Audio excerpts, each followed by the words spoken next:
Halo, selamat pagi semuanya. Bertemu lagi dalam kuliah planktonologi. Jadi di pertemuan terakhir kita atau materi terakhir dari saya sebelum kita nanti masuk ke UAS ya.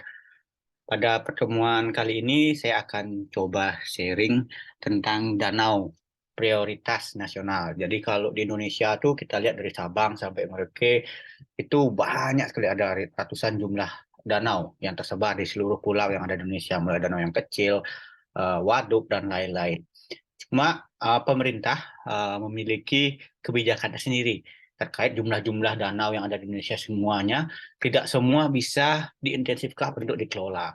Jadi pemerintah dalam hal ini Presiden yang dibantu oleh beberapa kementerian, kalau dalam penanganan dana prioritas nasional dikomandoi oleh Kementerian Lingkungan Hidup dan Kehutanan, itu menganalisis terhadap danau-danau yang ada di Indonesia, baik danau besar, danau kecil, yang ada di seluruh pulau di Indonesia, dan membuat kriteria tersendiri dari setiap danau, terkait penguasanya, dan kemudian menentukan danau prioritas nasional yang memiliki penanganan khusus terkait masalah-masalah yang ada di danau tersebut, yang berhubungan langsung dengan misalnya terhadap sumber daya perikanan ataupun berhubungan langsung dengan masyarakat danau tersebut. Jadi danau tersebut memiliki fungsi tersendiri terhadap masyarakat, dan kalau tidak ditangani secara prioritas itu akan bisa mengakibatkan terjadinya ketidakstabilan bagi lingkungan danau itu sendiri, itu bagi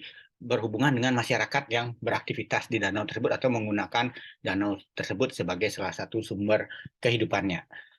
Jadi pada pertemuan kali ini saya akan coba bahas tentang danau prioritas nasional. Jadi ada 15 danau, tapi tidak semua yang kita akan bahas, karena kalau 15 danau itu akan menghabiskan waktu yang cukup panjang, jadi banyak sekali. Jadi saya hanya bahas di sini 6 danau yang mewakili dari setiap pulau yang ada di Indonesia, yang di mana di setiap pulau itu terdapat 2 sampai 3 danau prioritas nasional. Jadi saya coba ambil yang eh, ikon-ikonnya dari pulau-pulau itu, pulau masing-masing, dari Sumatera, dari Jawa, Kalimantan, Sulawesi, Bali, dan Papua.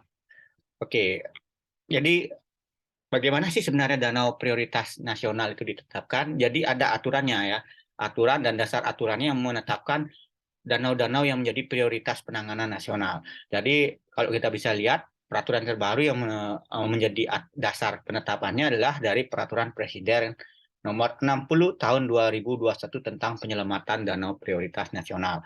Jadi dari peraturan presiden yang nomor 60 ini, kalau kita baca secara keseluruhan, ada cukup banyak lembar di dalamnya. Di sana secara detail menyebutkan nama danau yang menjadi prioritas penyelamatan, kemudian siapa saja yang bertanggung jawab, apa saja tindakannya, kemudian bagaimana upaya yang dilakukan, dan macam-macam. Jadi detail banget. Peraturan ini ditandatangani oleh Presiden Republik Indonesia, yaitu Pak Joko Widodo. Jadi ini yang terbaru. Kalau sebelumnya tahun 2019 atau 2000 berapa, di bawah 2019 kalau tidak salah, sekarang diperbaharui lagi menjadi Peraturan nomor 60 tahun 2021.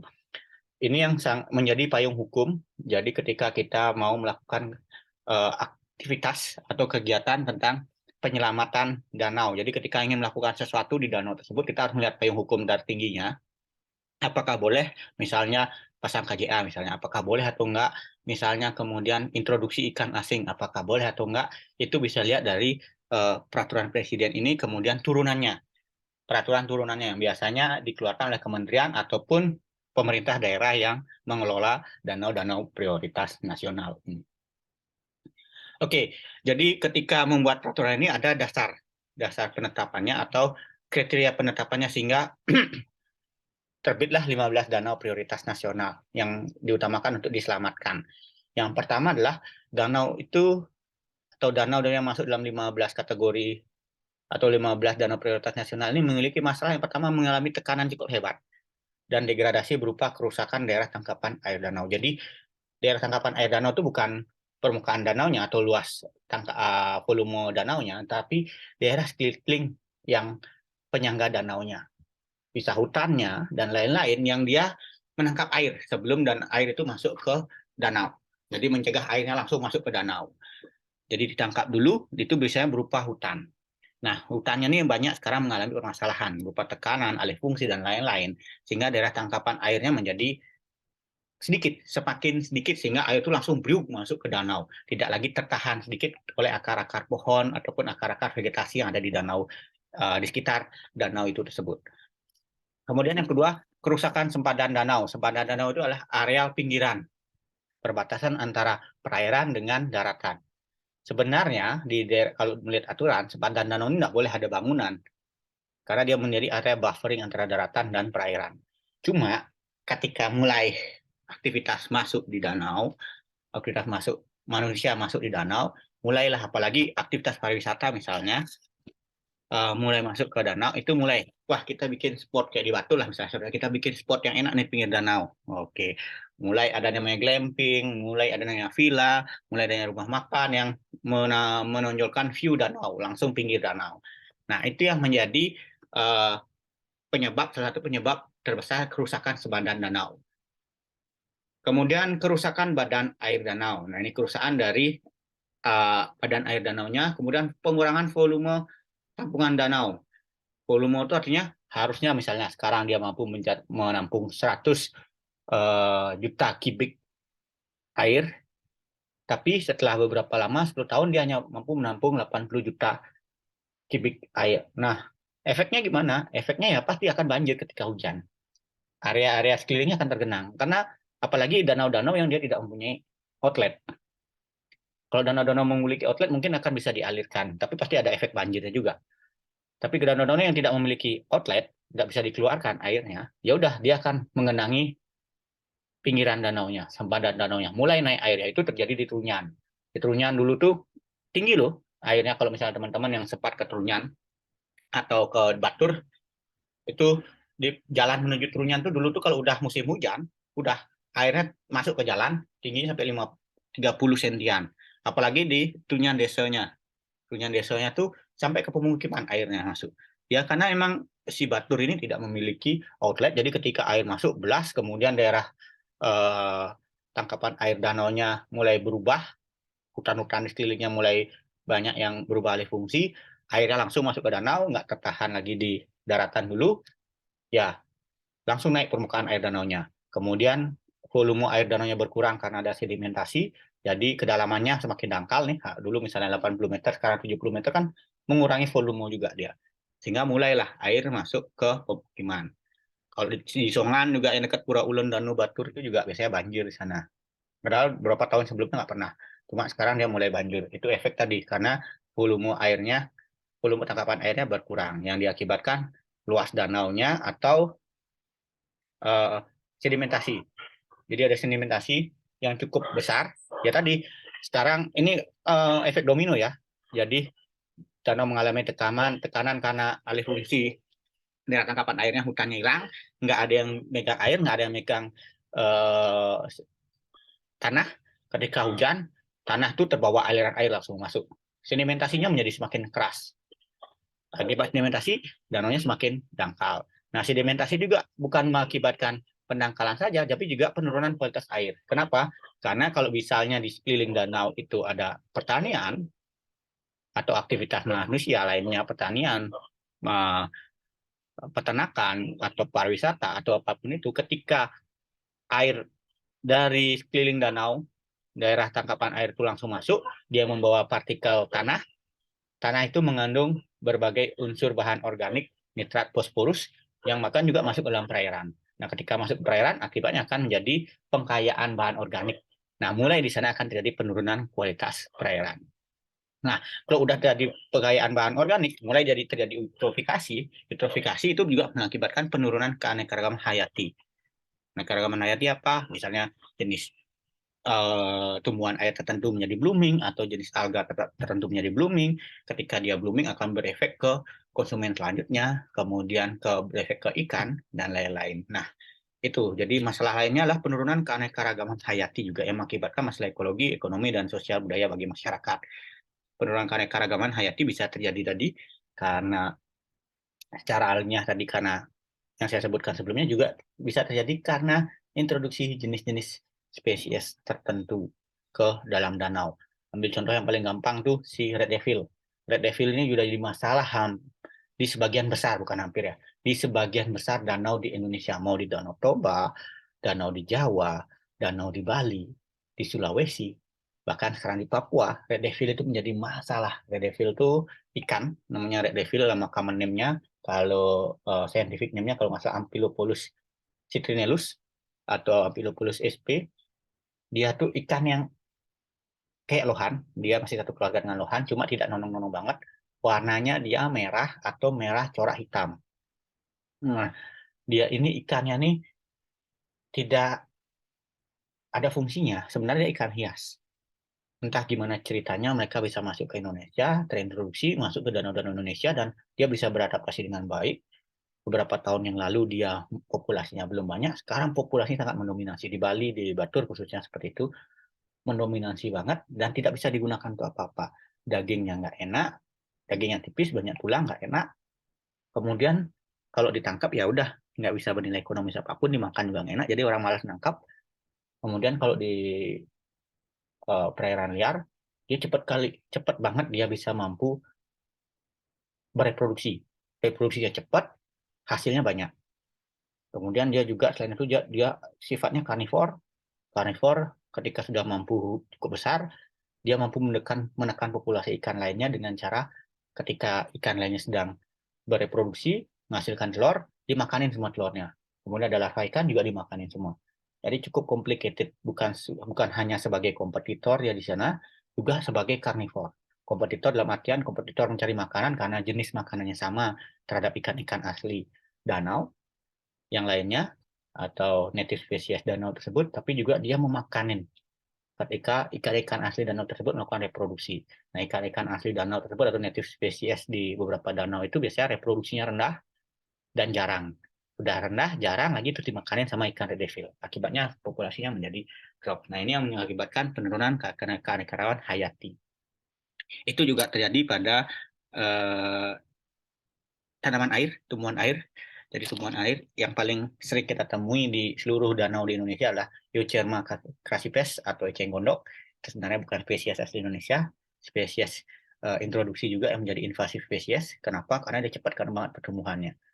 Tujuannya dulu sebenarnya diintroduksi bagus dia di beberapa tempat, dia untuk menyerap bahan organik cepat banget, tapi dia kalau tidak terkendali, misalnya dia tidak dibatasi di mana dia kita sebar, artinya tidak diberikan ruang sekat-sekat, dia bisa menyebar dengan cepat ke bawah angin, seperti yang saya jelaskan minggu lalu. Nah, selain itu juga bisa perantara lainnya oleh burung ataupun hewan lainnya membawa secara nggak sengaja tanaman tersebut, akhirnya bisa ditemukan tempat lain. Dan ketika udah blooming, susah banget ngendaliinnya. Cuma di beberapa tempat, nanti di rawa pening, ada salah satu contoh ketika dia blooming banget, ternyata dia pemanfaatannya bisa dikendalikan dengan menggunakan si enceng gondok itu sebagai bahan anyaman. Jadi dikeringkan, kemudian serat-seratnya itu digunakan sebagai bahan anyaman untuk tas dan lain-lain.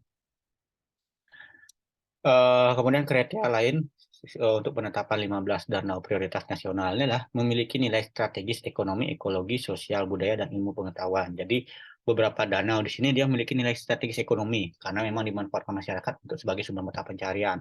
Misalnya sebagai cari ikan, kemudian sebagai sumber irigasi, kemudian sebagai sumber pertanian, ekologi.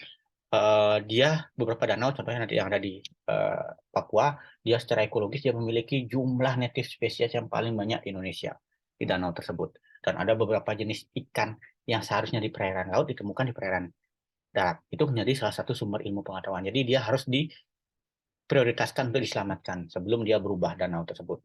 Kemudian sosial budaya memiliki nilai akulturasi tersendiri, memiliki nilai budaya tersendiri. Artinya kayak di Danau Toba, di Batur dimiliki adat istiadat sendiri yang ikonnya di sana, sehingga itu juga kalau danaunya berubah nanti adat istiadatnya nggak bisa nggak jalan. Nah, itu yang menjadi dasar beberapa penetapan danau. Jadi bukan hanya dia tertekan, tapi juga si danau itu memiliki nilai-nilai tersendiri bagi masyarakat di sana ataupun bagi Indonesia. Contoh kayak Danau Toba, Danau Matano, itu salah satu danau terbesar dan danau terdalam yang ada di Asia. Nah, itu jadi kalau itu berubah menjadi danau terdangkal, wah luar biasa yang jadinya misalnya. Atau danau terkecil dari danau besar itu kecil kan luar biasa itu jadinya. Kemudian tercantum dalam salah satu dokumen perencanaan pembangunan rencana induk dan atau bentuk dokumen teknis lainnya di sektor air dan atau danau. Nah, ini sesuai dengan roadmap dari kementerian biasanya, baik itu Kementerian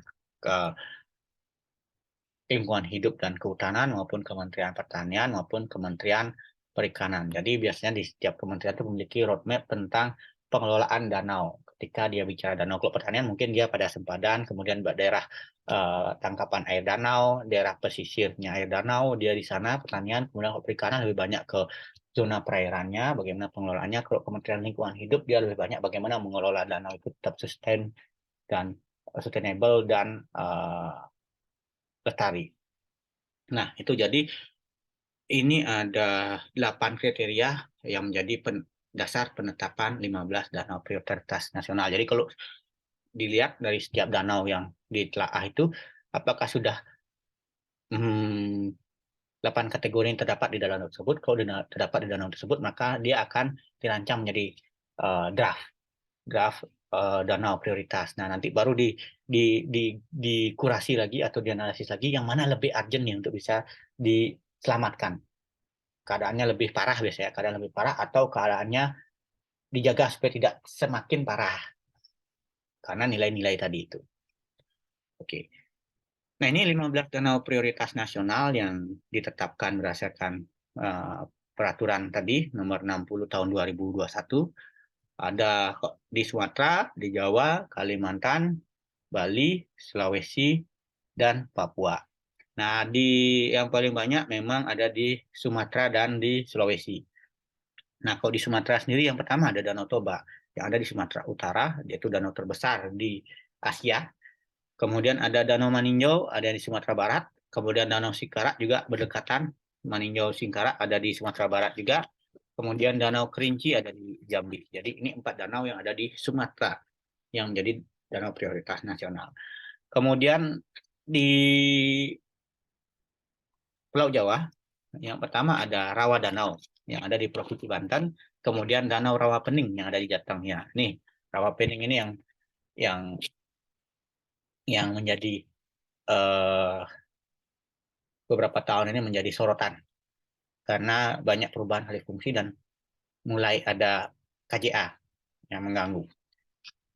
Kemudian di Kalimantan ada Danau Sentarum, ada di Kalimantan Barat. Kemudian ada Danau Semayang, Melintang, Jempang, ada di Provinsi Kaltim. Jadi sebenarnya Semayang saja, cuma Semayang, Jempang, dan Melintang nih. Jadi udah ada nama barunya, saya lupa tadi nama barunya yang mencakup 3 danau tersebut, karena 3 danau tersebut berdekatan lokasinya dan saling berhubungan.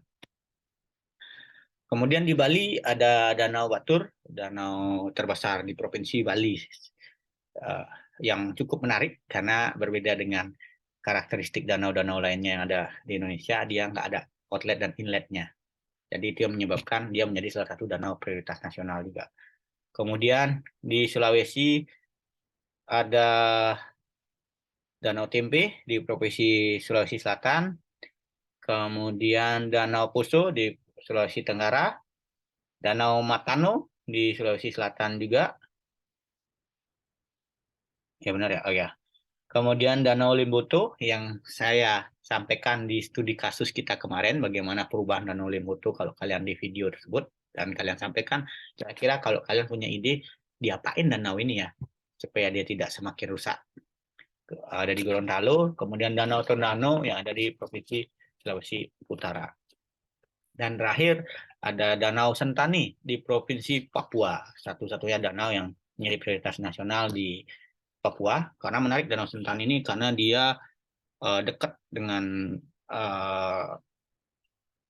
lautan. Jadi entah gimana ceritanya ada beberapa spesies ikan yang harusnya ditemukan di perairan laut, dia bisa ditemukan di danau ini, dan danau ini memiliki keanekaragaman hayati ikan yang paling banyak di antara danau-danau yang ada di Indonesia. Dari 15 danau ini tidak semua danau saya akan ceritakan karena membutuhkan waktu yang sangat panjang sekali ketika harus bercerita 15 danau. Jadi saya hanya mengambil sampel masing-masing satu danau di setiap pulau ini. Di Sumatera saya akan mengambil ikon danau di Sumatera yaitu Danau Toba. Kemudian di Jawa saya akan mengambil Danau Ramapening yang beberapa tahun ini menjadi sorotan menarik. Kemudian di Kalimantan saya akan mengambil Danau Semayang, Melintang, Jampang, karena ini danau yang mulai progresnya terlihat dan mulai menjadi salah satu danau yang menjadi aktivitas penelitian paling banyak dilakukan di teman-teman peneliti saat ini, karena itu tadi problematika yang ada di danau tersebut. Kemudian di danau di Sulawesi, Provinsi Sulawesi, saya nggak akan ambil Limboto karena Limboto sudah kita bahas, bukan kita bahas, sudah teman-teman bahas dalam tugas sebelumnya, sehingga saya tidak akan bahas itu, tapi saya akan mengambil danau lainnya, yaitu Danau Matanau, salah satu danau terdalam di Asia Tenggara. Ternyata Danau Matanau itu lebih dalam dibandingkan Danau Toba, sehingga itu yang kita coba sharing pada pagi hari ini. Kemudian di Papua, karena hanya ada satu danau, tentu kita akan membahas tentang Danau Sentani di Provinsi Papua. Oke, yang pertama Danau Toba. Ini foto Danau Toba. Jadi danau yang sangat luas kalau dibandingkan Batur tuh, woi berapa kali lipat itu. Jadi kalau Batur itu hanya dikelola oleh satu kabupaten, kalau Danau Toba ini dikelola oleh beberapa kabupaten. Jadi stakeholdernya cukup banyak. Nah, danau ini terletak di Pulau Sumatera, 176 km arah selatan Kota Medan. Saya yakin teman-teman di sini banyak yang dari Medan, kalau tidak salah angkatan 2019, 2021. Saya rasa semua sudah pernah ke Danau Toba ya. Jangan sampai dekat sana tapi nggak pernah ke Danau Toba. Jadi saya juga tertarik. Mudah-mudahan saya punya kesempatan satu saat untuk bisa berkunjung ke Danau Toba untuk melihat danau itu secara langsung. Dan beberapa tahun ini terjadi perubahan signifikan di Danau Toba, khususnya dari segi KJA. Kalau dulu KJA itu banyak banget di Danau Toba, karena KJA-nya bukan berbeda dengan KJA yang ada di Batur ya. Kepemilikannya kalau di Danau Toba itu sudah masuk investor di sana. Kalau Danau Batur itu atau Danau Batur dan Danau Buyan itu, kalau Buyan memang sudah nggak boleh lagi sekarang. Kalau Danau Batur itu kepemilikannya tidak ada investor di sana, jadi hanya orang lokal, karyawan lokal. Jadi masih terbatasi, tidak boleh ada investor masuk untuk membuat KJA, apalagi KJA yang intensif di Danau Batur. Nah, kalau di Danau Toba beberapa tahun lalu sudah muncul perusahaan-perusahaan besar seperti Aquafarm dan lain-lain yang mengelola KJA di sana. Nah, cuma beberapa tahun ini mulai dikurangi drastis jumlah KJA di sana karena terkait isu pencemaran yang sangat luar biasa dan kematian massal yang ada di Danau Toba.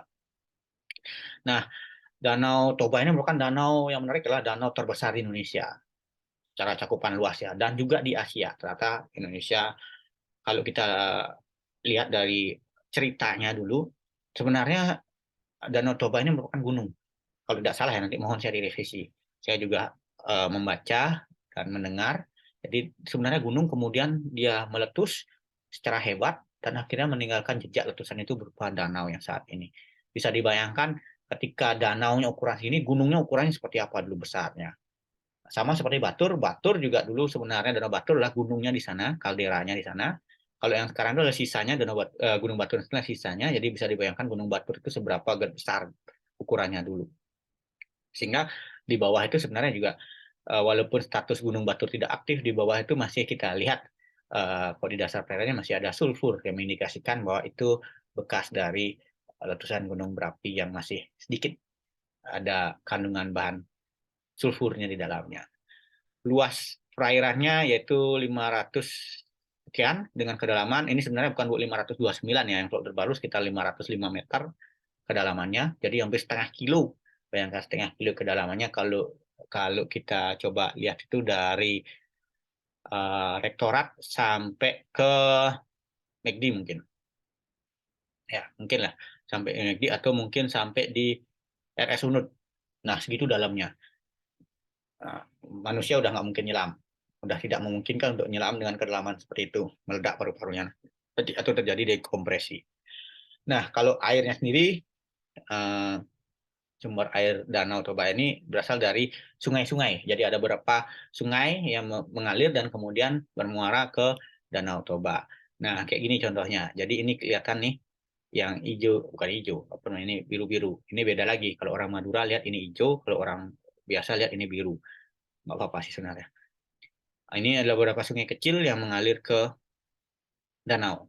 Nah, dan di sini juga ada outletnya sedikit kalau tidak salah. Jadi panjang sungai keseluruhan adalah sekitar 2.238,9 km. Ini peta persebaran sungai di daerah tangkapan air Danau Toba. Nah, fungsi dan manfaat danau Toba ini yang pertama adalah cadangan air. Jadi danau ini digunakan sebagai cadangan air untuk irigasi, untuk air minum, dan lain-lain. Khususnya banyak digunakan untuk irigasi pertanian yang ada di sekeliling danau tersebut. Kemudian danau ini juga memiliki daya tarik sebagai objek wisata karena dia danau terbesar di Asia. Jadi orang datang bukan hanya berkunjung untuk melihat danau, tapi juga karena ada brandingnya danau terbesar di Asia. Saya aja tertarik ke sana. Suatu saat mudah-mudahan saya bisa dapat kesempatan untuk datang ke sana berkunjung, melihat danau itu. Saya ingin tahu perbedaannya ketika perbandingan antara Danau Batu dan Danau Toba. Saya yakin jauh lebih luas. Dari ujung ke ujung katanya kayak naik ferry. Kalau di Batu kan kita nggak perlu naik ferry kok. Di sana nggak mungkin kita pakai kapal ketek-ketek kayak di Batu untuk dari ujung ke ujung. Nah, di sana pakai ada ferry untuk melakukan penyeberangan tadi. Kemudian di sana juga danau ini juga digunakan sebagai salah satu sumber pembangkit listrik tenaga air. Ada bendungannya yang untuk membangkitkan PLTA di sana. Dan juga sebagai sarana transportasi. Karena kalau misalnya berdasarkan dari beberapa artikel yang saya baca, baik di media sosial ataupun di jurnal, dan juga dari video yang saya tonton di YouTube dan kanal media sosial lainnya, ternyata lebih gampang menyeberang menggunakan dari perpindahan dari satu tempat ke tempat lain di Danau Beroba itu dengan menggunakan perahu atau feri dibandingkan dengan menyusuri pinggiran danaunya. Karena akses jalannya belum terbuka semua untuk pinggiran danau, jadi lebih murah dan lebih cepat dengan menggunakan feri ataupun perahu. Kemudian juga manfaat Danau Toba sendiri ada sebagai budidaya pertanian di pinggiran danau, sempadan, kemudian juga budidaya perikanan. Budidaya perikanan untuk KJA di sana yang saat ini sudah dibatasi jumlahnya. Nah, flora dan fauna khasnya di sana yang seperti disampaikan sebelumnya, ada di sana ikan tor tadi, kemudian ikan han, ikan batak di sana. Ini yang menyebabkan flora fauna khas di Danau Toba, selain ikan-ikan jenis lainnya yang terdapat di Danau Toba. Kemudian juga kalau fauna ternyata di sana ada ikan, bukan ikan, sorry, ada anggrek batak yang ternyata cukup menarik.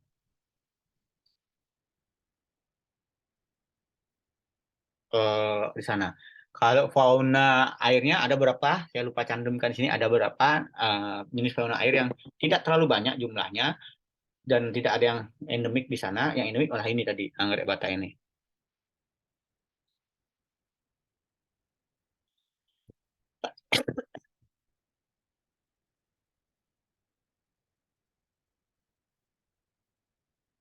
Kemudian, nah permasalahan Danau Toba. Oke, permasalahan Danau Toba ini yang pertama lah, sorry, kerusakan daerah tangkapan air. Nah, bisa dilihat di sini kerusakan daerah tangkapan air di sini artinya hutan-hutan di sekeliling Danau Toba yang mulai berubah fungsi, ditebangin, kemudian dijadikan villa atau ditebangin untuk dipanen pohon yang menjadi kayu dan lain-lain. Nah itu akhirnya merusak daerah tangkapan airnya. Seperti yang saya jelaskan tadi, air jadi ketika ada hujan deras, air nggak bisa langsung ditangkap, ditahan oleh tanaman, dia akan langsung mengalir blar. Jadi kadang-kadang ada banjir, ada air bah. Nah itu yang menyebabkan langsung masuk ke danau dan itu mengakibatkan efek domino juga untuk danaunya. Nah, perlu diperhatikan, jadi ketika kita bicara tentang danau, kita bukan hanya bicara tentang air danaunya saja, ketika ini kita mengelolanya tetap lestari, tapi juga ekosistem di sekitar danaunya, hutannya, dan lain-lain yang ada di sekitar danau, kawasan penyangga di sekitar danau tersebut kita harus perhatikan. Kemudian kerusakan sempadan danau, nah contohnya nih hotel ini saya nggak tahu nih hotel, penginapan, villa atau apapun itu yang di pinggir danau, seharusnya nggak boleh dia, karena ada aturan tidak boleh membangun di sekitar sempadan danau. Nah, ini yang menjadi buffering. Sebadan danau itu menjadi buffering antara perairan dan daratan. Ketika dia rusak, tentu ekosistem danaunya di sini juga akan rusak. Harusnya di sepadan danau itu misalnya dia ada tanaman air dan lain-lain, dia bisa menjadi tempat nursery ground untuk si ikan, itu hilang. Nah, efek dominonya banyak juga di sana. Kemudian di sini juga pencemaran air danau. Nah, pencemaran air danau contohnya nih, ini KJA. Dulu kalau kita lihat KJA-nya di Danau Toba ini luar biasa, banyaknya terus akhirnya bisa dikurangi sedikit demi sedikit kayak ini. Bayangkan kalau kalian ini pertama dia tidak nyaman dilihat mata sebagai objek wisata, kemudian yang kedua dia juga potensi menghasilkan ketika dia tidak budidaya tidak ramah lingkungan menghasilkan limbah yang cukup besar, limbah organik yang cukup besar, beban danau yang cukup besar dari sisa pakan dan sisa feses dari ikan-ikan di sini. Dan kalau kita lihat searching di Google ataupun di media sosial lainnya, beberapa tahun sebelumnya sering terjadi kematian massal di lokasi-lokasi di mana KJA ini banyak sekali. Ya hampir sama seperti di Batu lah. Ya ini efek yang memang terjadi seharusnya ketika musim-musim tertentu. Kemudian juga limbah domestik. Nah, limbah domestik juga mungkin tidak salah, bukan tidak salah ya, kurang pemahaman mungkin karena memang tidak ada penjelasan bagaimana mengelola limbah domestik. Jadi ketika dia buat godnya langsung dialirkan ke danau. Seharusnya selain buat got juga dia buat resapan, sumur resapan atau reservoir untuk melakukan instalasi pengolahan air limbah dulu. Jadi diendapkan dulu dan kemudian lain-lain sehingga mengurangi beban pencemar untuk masuk ke danau lain langsung. Karena danau ini kan juga sebagai salah satu sumber uh, air bersih. Masa kulak-kulak gitu aja udah dipakai air bersih, kemudian dicemari lagi, airnya dipakai lagi untuk air bersih dan lain-lain. Nah, ini permasalahan Danau Toba yang saat ini dialami. Kemudian yang kedua, kita beralih ke Pulau Jawa, jadi ada namanya Danau Rawapening. Jadi ada, kalau kita lihat dari namanya Rawapening, ternyata ada mitos atau cerita yang mendasari kenapa disebut dengan namanya Rawapening. Tapi saya nggak ceritakan di sini. Ada mitosnya tersendiri di zaman beberapa tahun yang lalu. Jadi Danau Rawapening ini terada di Kabupaten Semarang, secara administratif dia ada di Kabupaten Semarang, dan daerah tangkapan airnya atau daerah luasan permukaan airnya sebagian besar berada di Kabupaten Semarang, serta hanya sebagian kecil berada di kota Salatiga, masih di Jawa Tengah ya. Danau Rawapening adalah danau yang terjadi secara alamiah karena igir payung rong telah membendung Kali Tuntang. Nah, ini cerita mungkin zaman dahulu. Igir payung rong itu mungkin aliran air membendung Kali Tuntang. Bukan ya, kayak ada Kali Tuntang kemudian terbendung oleh igir tadi. Igir itu mungkin sebenarnya tarapan sehingga menjadi bendungan dengan bentuk agak membulat karena terkait dengan proses geologi yang membentuknya. Kemudian pada tahun 1912-16 disempurnakan oleh pemerintah Belanda untuk bendungannya, sehingga dia mulai terbendung dan akhirnya membentuk Danau Rawapening ini. Dan dia punya saluran outletnya sendiri dengan mengeluarkan Kali Tuntang tadi sebagai salah satu pintu outlet satu-satunya. Jadi beda dengan Batur ya, Batur nggak punya dia outlet. Kalau ini dia punya outlet, dia punya Kali Tuntang, jadi di sana ada bendungannya. Bendungannya itu yang akan mengeluarkan air, debit airnya. Jadi airnya bisa dinaik turunkan tergantung situasi kondisinya. Nah, fungsi Danau Rawapening ini yang pertama adalah suplai air untuk PLTA Jelok, di mana di sana ada namanya PLTA Jelok atau pembangkit listrik tenaga air. Jadi merupakan salah satu pembangkit listrik yang koneksinya listrik Jawa Bali. Jadi dia mensuplai Jawa dan listrik untuk Jawa dan Bali.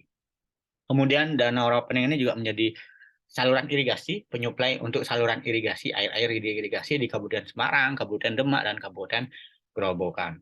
Kemudian pengendali banjir daerah hilir terutama di Kabupaten Demak dan Kabupaten Grobogan. Nah, kalau udah masuk airnya gede, ditampung dulu tuh di Rawapening supaya nggak terlalu bablas airnya, sehingga banjirnya bisa diminimalisir di Demak dan Kabupaten Grobogan.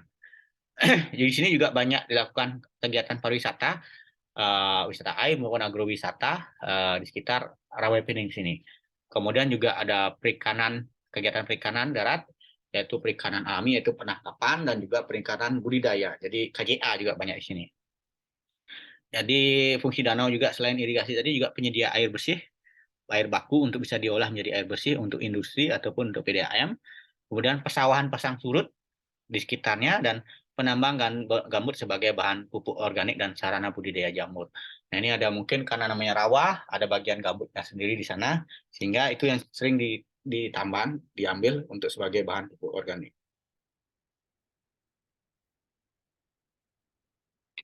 Ini adalah flora-fauna yang sering dijumpai di sana. Nah, jadi secara dominan itu kalau di sana lihat ada Hydrilla sp dan juga Eukerna crassipes. Nah, yang ini yang paling banyak bloom di sana. Blooming sekali jumlahnya dan sempat bikin pusing pemerintah di sana bagaimana mengendalikannya. Kalau sudah diambil dibuat apa? Kadang-kadang itu kan ya. Sudah banyak di blooming, kemudian kita ambil aja, diangkatin aja si eceng gondoknya. Sudah diangkatin terus bingungnya bingung juga jadi masalah berikutnya. Mau dijadiin apa? Karena di sampah jumlah yang banyak banget. Sampah organik jumlah yang banyak banget. Akan menghabiskan TPA. Nah, akhirnya setelah beberapa saat ternyata dilakukan percobaan ternyata si eceng gondok ini memiliki serat yang cukup baik setelah dikeringkan. Setelah dikeringkan jadi serat, dia ternyata bisa dianyam. Jadilah sebagai salah satu produk anyaman, mulai dari tas dan beberapa lain, dan menjadi ikon di Rawapening. Ketika nanti teman-teman berkunjung misalnya ke Rawapening, nanti akan menemukan produk-produk anyaman yang bahan dasarnya dari serat si eceng gondok itu. Jadi nggak berhenti ya, ketika sudah dipanen, bukan dipanen sih, diambil si eceng gondok ini tidak menjadi masalah baru ketika di darat. Jadi diselesaikan menjadi bahan baku untuk tas dan lain-lain. Mungkin bisa sebagai bahan baku kegiatan lainnya misalnya, tapi diberi pakan hewan ternak, cuma kan tidak menjamin keamanan bagi hewan dan ternaknya. Jadi dicoba untuk membuat produk yang tidak bersentuhan langsung dengan makhluk hidup, artinya tidak dimakan, tapi bisa dimanfaatkan lain. Jadi dibuatlah nyaman. Nah, ini mungkin bisa sebagai salah satu alternatif untuk kejadian blooming eceng gondok di beberapa tempat di danau atau waduk lainnya. Kenapa? Karena kalau suatu produk, suatu uh, makhluk, bukan makhluk ya, suatu komoditas itu blooming banget, tetapi tidak memiliki nilai ekonomis, tidak bisa diubah, uh, ditambah nilai tambah menjadi sesuatu yang berekonomis, pasti nggak akan ada yang manfaatkan, dan yang akan mengurangi jumlahnya pasti ya pemerintah terus. Secara kesadaran pasti masyarakat, mau ngapain aku ngurangin itu, toh tidak ada manfaatnya buat aku. Manfaat langsung dalam artian akan kesadarannya akan lebih sedikit. Tapi ketika lihat, oh ini eceng gondok nih, oh ternyata dia bisa jadi serat, serat bisa jadi tas, gratis loh bahan dasarnya, tidak harus beli bahan dasarnya. Mulai akan berpikir, oke kita olah nih eceng gondok. Secara sadar mereka akan ngambil terus-menerus karena dia bisa menambahkan nilai ekonomis di dalamnya dan bisa menjualnya.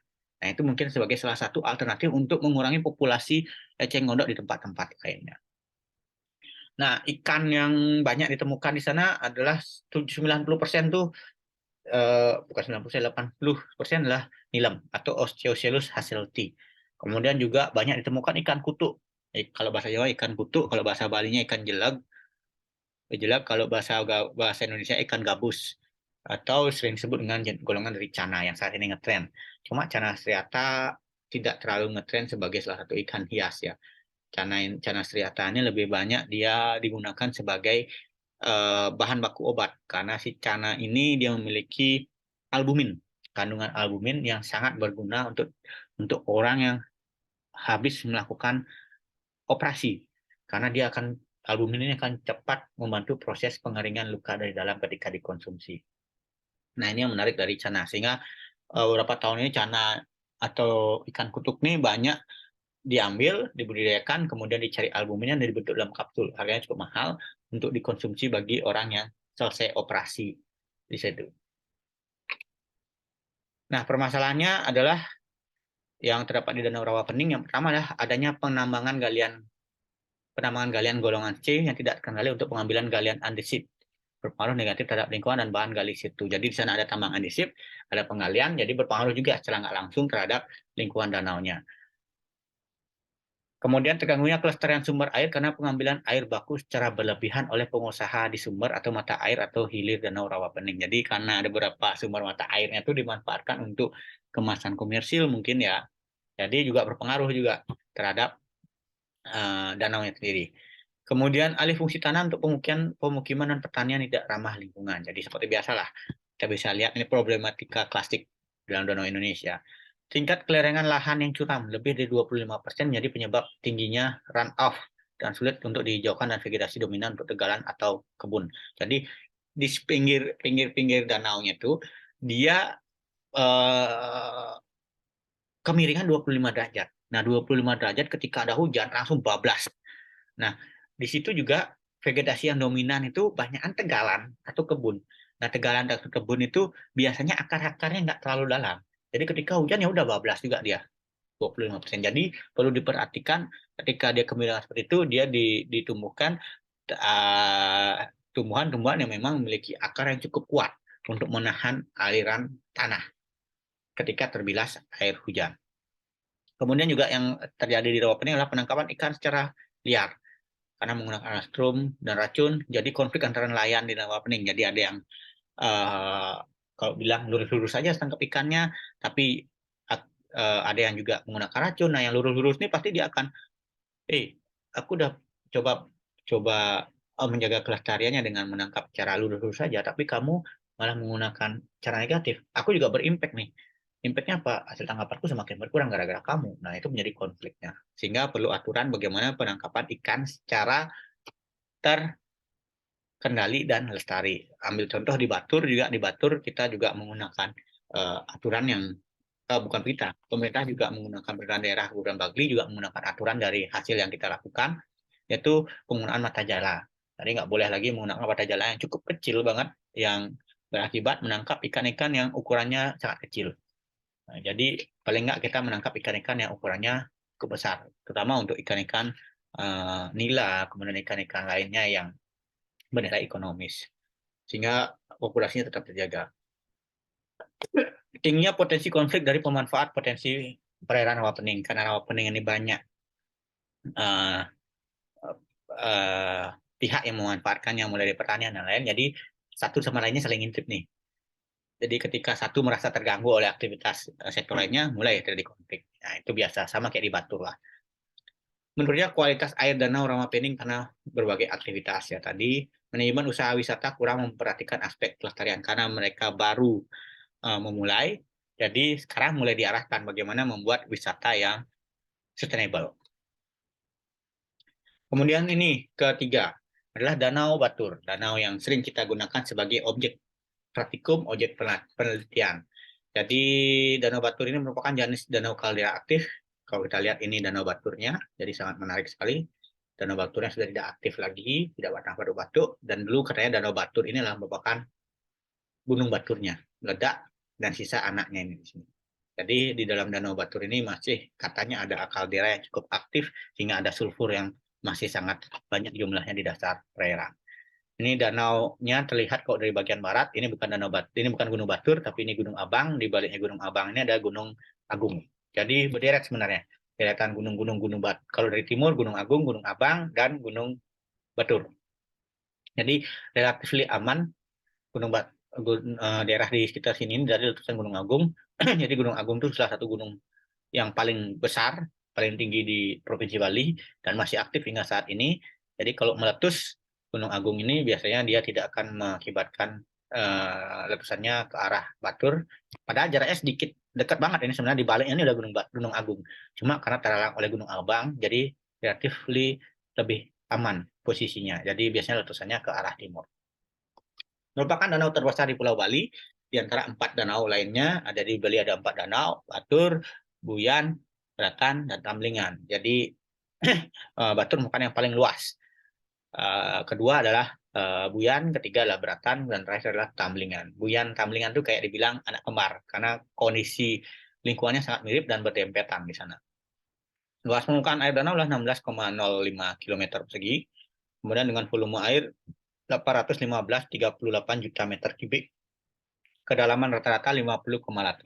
Jadi kalau teman-teman main di sekitar Batur cukup hati-hati ya, karena kelihatannya ini kayak dangkal, saya dangkal. Emang di sini agak dangkal di sini dia, cuma lumpurnya dalam banget. Kalau udah langsung buk, itu langsung dia kayak lumpur isep. Nah, tapi yang di bagian sini udah lewat ya 10 meter dari daratan, itu udah bisa 30-40 meter dalamnya. Dan di dalamnya ini banyak tanaman airnya. Jadi sudah banyak kejadian orang lokal di sana pun ketika tenggelam tidak mampu diselamatkan. Padahal dia ahli berenang orang di sana. Kenapa? Karena sudah panik. Kemudian ketika jatuh dalam air, ketemu dengan tanaman air seolah-olah membelit-belit. Jadi kayak terikat dia. Kemudian juga ada lumpurnya. Nah, yang berbeda dengan Danau Toba dan Danau Rawapening tadi, kalau Danau Toba dan Rawapening itu ada sumber-sumber dari sungai-sungai kecil sekitar aliran danau, sekitar daerah danau yang menjadi penyumbang aliran air yang masuk ke danau tersebut. Nah, kalau si Batur ini dia nggak punya sungai kecil, di sekeliling alirannya nggak ada. Jadi sumber air danau Batur ini yang berasal dari curah hujan yang masuk, kemudian rembesan-rembesan air pegunungan. Nah, ini yang berbeda dengan Danau Batur, Danau Toba dan Danau Rawapening tadi. Kalau Rawapening tadi dia punya inlet dan outlet, Toba juga dia punya inlet dan outlet, kalau Batur ini nggak punya. Jadi sumber airnya otomatis dia ketika dia kemarau, dia akan drop banget airnya, surut banget biasanya. Kemudian ketika hujan, banjir sekelilingnya. Nah, itu efeknya dia. Apalagi kalau penangkalannya semakin cepat sekarang. Semakin ketika hujan-hujan ini mulai ada banjir ya tinggi. Fungsi Danau Batur sendiri adalah pertama pengembangan aktivitas pertanian dan perikanan perairan umum. Jadi ada aktivitas pertanian di pinggiran danau itu menjadi sumber ekonomi terpenting di Danau Batur beberapa tahun terakhir. Jadi pertaniannya itu berupa pertanian cabai, cabai besar yang hijau besar sama cabai merah besar, kemudian bawang, bawang merah, kemudian tomat, kemudian kubis. Itulah uh, pertanian utama yang menjadi penyokong masyarakat Danau Batur. Kemudian perikanan atau perairan umum, jadi sebelum ada karamba, masyarakat mencari ikan dengan menjala. Sekarang udah mulai menggunakan karamba, cuma karamba ini menjadi polemik baru karena jumlahnya terus nambah banget, susah banget untuk dibatas. Bukan dibatasi, ditahan aja jumlahnya supaya nggak bertambah itu susah, apalagi dibatasi.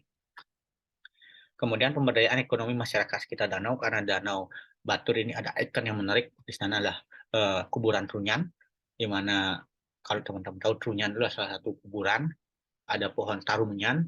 Kemudian kalau orang-orang di danau, bukan di Danau Batur ya, di desa Trunyan, spesifik hanya di desa Trunyan aja, di salah satu bagian Batur saja dia meninggal di sana, kemudian meninggalnya secara normal, tidak dalam artian tidak meninggal secara kecelakaan dan lain-lain, meninggal secara normal, maka mayatnya akan dibawa ke kuburan Trunyan tadi, tidak dikuburkan, hanya ditaruh saja di bawah pohon.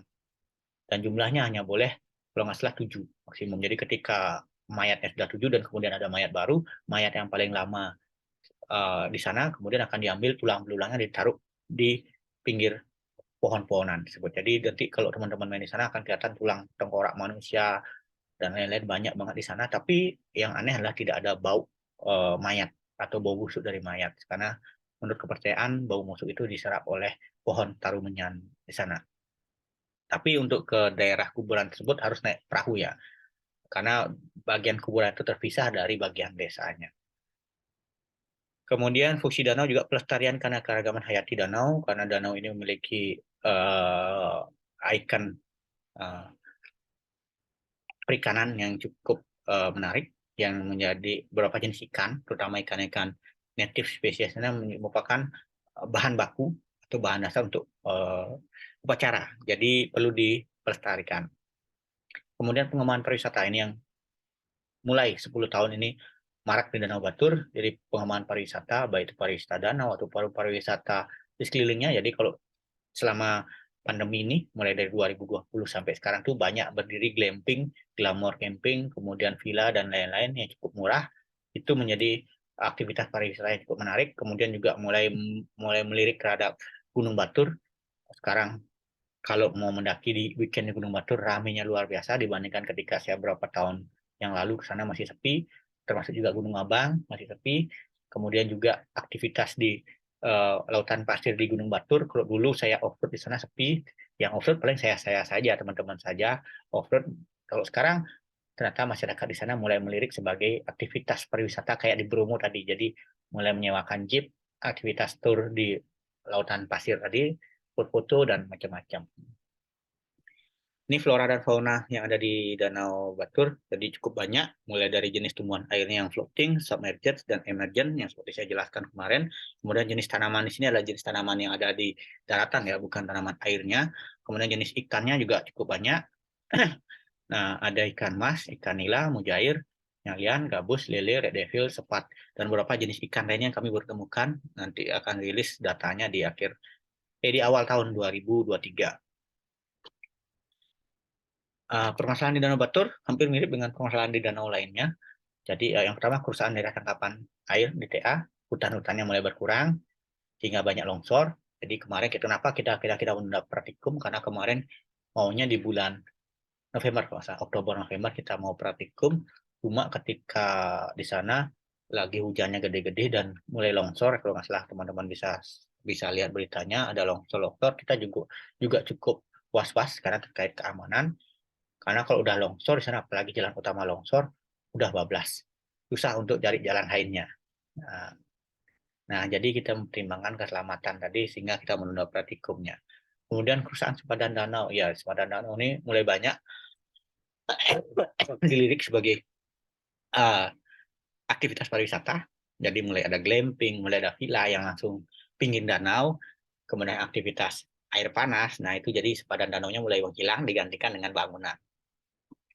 Kemudian pencemaran perairan yang diakibatkan oleh pertanian yang setelah sekian puluh tahun ada di sana, ketika hujan terbilas masuk ke perairan sehingga mengakibatkan eutrofikasi. Mulai terlihat pengkayaan bahan organik yang cukup tinggi di Batur dengan terlihat adanya beberapa daerah yang mulai ada blooming algae. Jadi warna airnya mulai hijau pekat dan secinya atau kecerahannya nggak nyampe 2 meter. Juga permasalahannya pusatnya perkembangan karamba jaring apung. Nah, ini juga KJA. KJA-nya juga harus butuh aturan yang kuat untuk menahan jumlah, menahan aja ya dulu ya. PR pertama menahan aja, jangan mengurangi dulu, menahan aja jumlah supaya nggak naik. Karena orang mulai ngeliat KJA tuh kelihatan seperti cuan, padahal belum tentu dia cuan. Kemudian ada juga pelumpuran dan sedimentasi yang mengakibatkan laju pendangkalan danau. Nah, ini sedimentasi yang cukup tinggi karena tadi daerah tangkapan airnya nggak ada, jadi hujan bablas semua. Bahan partikelnya masuk ke danau, mulailah dangkal danau. Oke, itu Danau Batur. Kemudian kita beralih ke Kalimantan, Danau Semayang. Jadi Danau Semayang ini sebenarnya ada 3 danau yang uh, berhempetan di sana. Jadi saya angkat Danau Semayangnya saja. Jadi Danau Semayang ini terletak di wilayah Kabupaten Kutai Kartanagara dan Kutai Barat Provinsi Kalimantan Timur. Jadi dari Kalimantan tersebut, danau ini merupakan suatu ekosistem air tawar yang tergenang dan termasuk perairan paparan banjir. Jadi ada pengaruh banjirnya di sana ya. Kedalaman Danau Semayang 13 meter dengan volume danau cukup kecil, kedalamannya cukup dangkal, tidak terlalu dalam, dan volume airnya juga tidak terlalu besar. Nah, inlet dan outletnya adalah Sungai Pelayan dan Sungai Pelang. Jadi danau ini berbeda dengan Danau Batur tadi, tapi mirip dengan Danau um, Rawapening, dia punya inlet dan outlet sendiri. Jadi kalau kita lihat kayak ini kondisi danaunya. Jadi fungsi danau di sini alur transportasi karena dia ada hulu dari Sungai Mahakam. Jadi dia fungsinya alur transportasi membawa bahan makanan ataupun transportasi manusia dari hulu ke hilir. Kemudian kawasan penting untuk perkembangbiakan ikan setiap musimnya pada sungai utama terhadap jumlah populasi ikan dan telur ikan. Jadi yang menarik dari danau ini terdapat beberapa satwa endemik yang nanti akan saya cerita. Kemudian daerah kegiatan memancing secara intensif, usaha budidaya ikan dan objek wisata. Nah, flora faunanya ini jadi banyak juga ada jenis ikannya di sana, dan yang menarik adalah karena ini satu aliran dengan Mahakam, jadi ada pesut. Kalian tahu kan pesut itu apa? Pesut itu adalah mamalia laut. Bukan mamalia laut, sorry. Mamalia air tawar. Kalau di sini. Mamalia air tawar. Jadi salah satu mamalia air tawar yang ada di Indonesia ditemukan di sini. Namanya pesut Mahakam. Kayak lumba-lumba, kayak dugong dia. Dan ini populasinya sekarang jauh berkurang. Sangat berkurang sekali dan terancam punah. Dan ini hanya bisa ditemukan di daerah Sungai Mahakam dan di danau ini. Oke. Dia salah satu-satunya mamalia yang ada di air tawar yang ada di Indonesia. Ini flora dan faunanya ada hidrilla macam-macam. Jadi jenisnya ada cukup banyak. Baik itu tanaman ini semuanya bukan tanaman asli sana ya. Juga ada tanaman yang introduksi dari perairan lain masuk ke secara nggak sengaja. Lagi-lagi kita bisa menemukan di sana adalah eceng gondok, kemudian kapu-kapu dan hidrilla juga. Permasalahan yang ditemui di Danau Semayang adalah sama hampir mirip dengan permasalahan danau lainnya. Daerah tangkapan air jadi sedimentasi, sempadan juga. Menurutnya populasi keanekaragaman jenis dan biota perairan lainnya. Ini bisa diakibatkan oleh tadi perubahan alih fungsi lahan, kemudian ada introduksi. Kalau udah ada budidaya ikan, ada berarti ada introduksi ikan jenis lainnya masuk. Nah, ketika ada introduksi jenis ikan lainnya masuk, itu akan mulai mengubah struktur populasi yang di sana. Kemudian terancamnya habitat mamalia endemik Kalimantan Timur, yaitu pesut Mahakam dan merosotnya produksi ikan. Jadi Oracela brevirostris yang ada di Sungai Mahakam itu mulai berkurang jumlahnya karena ada diburu, karena dia ketabrak kapal dan lain-lain. Kemudian masalahnya juga adanya belum eceng gondok. Nah, ini eceng gondok ini vital banget masalahnya. Jadi kalau udah belum itu gede banget. Jadi kalau udah belum banyak jumlahnya dan dia cepat pendangkalan karena dia ngikat seperti saya ceritakan di pertemuan sebelumnya, dia ngikat partikel. Dan sekarang 70% mulai berkurang. Kalau dulu 70% permukaan danau tertutupi oleh eceng gondok, sekarang sangat jauh berkurang. Selanjutnya adalah Danau Matanau yang ada di Sulawesi. Jadi di tepatnya Sulawesi Selatan, di Kabupaten Luwu Timur. Inilah fotonya. Jadi danaunya cukup besar. Dan yang menarik adalah danaunya adalah sangat-sangat bening. Danau ini dalam bahasa setempat, Danau Matano berarti matanya atau sumbernya air. Jadi masyarakat mempercayai bahwa mata air Danau Matano berasal dari desa Matano. Luas danaunya sekitar 16.408 hektar. Danau Matano dikenal sebagai danau terdalam ke-8 di dunia dan danau terdalam di Asia Tenggara. Bayangkan, dia jauh lebih dalam dibandingkan dengan Danau Toba. Kalau Danau Toba dari setengah kilo, ini mungkin lebih dari setengah kilo. Bayangkan dalamnya gimana. Kalau tenggelam di sana, wah susah yang setengah mati itu untuk nyarinya. Yang menarik ketika dalam, karena danau ini masih sifatnya alami, masih belum banyak aktivitas manusia, kecerahannya masih cukup tinggi. Nilai kecerahannya sampai 23 meter. Jadi kayak di laut kecerahannya. Kalau di danau-danau lain yang ada di Indonesia, kita akan susah. Apalagi danau di Jawa, Bali, Sumatera itu mencari kecerahan 23 meter itu susah banget. Paling mentok 5 sampai 6 meter udah kecerahan, udah bagus banget di sana. Tapi di sini kecerahannya bisa mencapai 23 meter. Jadi kalian bisa lihat ini. Kalau lihat perairannya bening kayak ini, saya yakin kecerahan 23 meter oh, pasti tercapai ini. Nah ini. Kemudian Matano dikategorikan sebagai danau crypto depression, di mana bagian dasar lebih dalam dari permukaan laut. Jadi kalau diukur, biasanya danau itu dasarnya itu masih di atas permukaan laut. Jadi ada DPL, misalnya 10 meter DPL di atas permukaan laut. Tapi kalau ini dasarnya di bawah permukaan laut. Seperti ini penampangnya. Nah, kalau kita lihat di sini, ini laut. Nah, ini dasarnya dia ada di 100 meter di bawah permukaan laut. Hampir 200 meter di bawah permukaan laut. Jadi bayangkan, itu yang menyebabkan bagaimana si danau ini menjadi sangat dalam. Mungkin beberapa juta yang tahun yang lalu, sebenarnya